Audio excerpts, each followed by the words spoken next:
1971 मसीहार कथा ईस्ट पाकिस्तान को स्वाधीन करने जनसंतोष तीव्र होता समय अन्यपटे पाकिस्तान 3 डिसेम्बर 1971 मसीह भारत विरुद्ध में ऑपरेशन चिंगिस खां लॉन्च कला।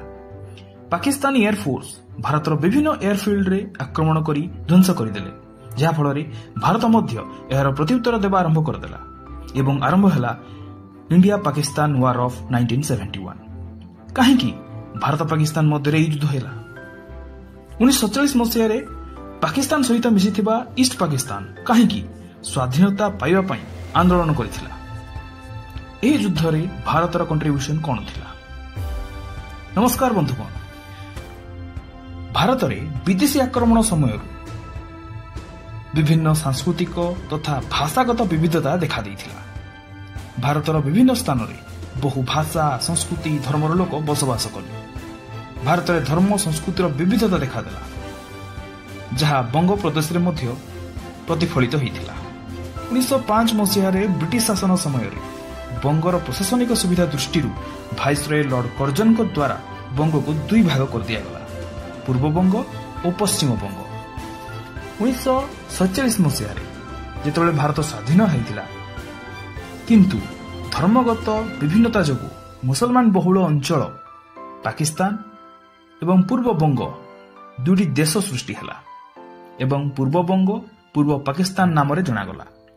संस्कृति भाषा अलग थिबारु पूर्व पाकिस्तान उपरे पाकिस्तान अन्यान्य अत्याचार करबा आरंभ करदेला।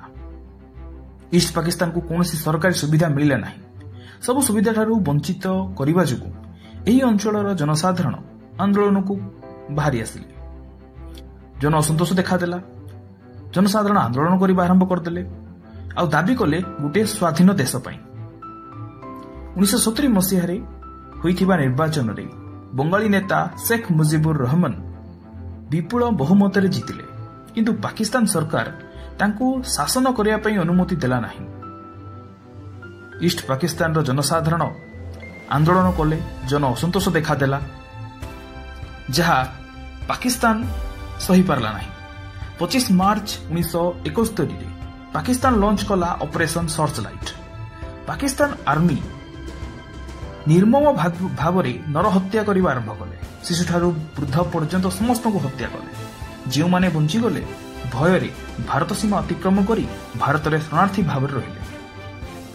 भारतर तत्कालीन प्रधानमंत्री श्रीमती इंदिरा गांधी पाकिस्तान एही बर्बरता को निंदा कले। भारत यही अन्याय को बंद करने ईस्ट पाकिस्तान रो मुक्ति बाहिनी को संपूर्ण साहाय्य कला। सेमानंकु ट्रेनिंग दियागला, सेमानंकु अस्त्र शस्त्र जोगई दियागला।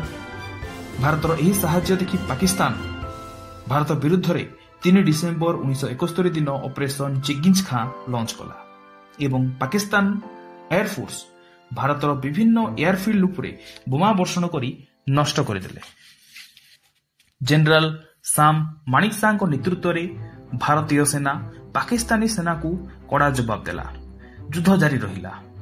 बहुत दिन पर युद्ध रे पाकिस्तान रो पराजय हैला।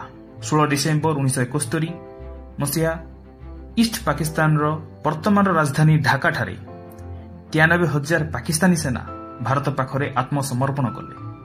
सही दिन ईस्ट पाकिस्तान रो नाम परिवर्तन हैला। एक नुआ देशर सृष्टि हैला जार ना होची बांग्लादेश। बांग्लादेश जन्म भारत पुणी थे संपूर्ण विश्व रे गौरव और शक्तिर परिचय देला।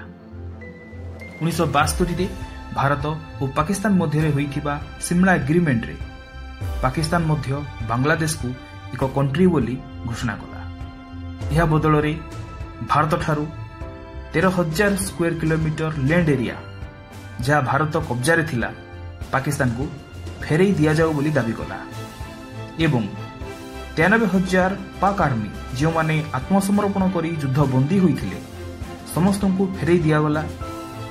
यह सहित भारत विजयर एक नुआ इतिहास रचना कला। फाइनाली 1974 मसीह यूएन मध्य बांग्लादेश को एक स्वाधीन राष्ट्र बोली घोषणा कला एवं गोटे नुआ देश बांग्लादेश जन्म है। आशा करुच्ची आपण मानक ये वीडियो भल लगी तेरे वीडियो को शेयर करंतु, चैनल को सब्सक्राइब करंतु। Thank you.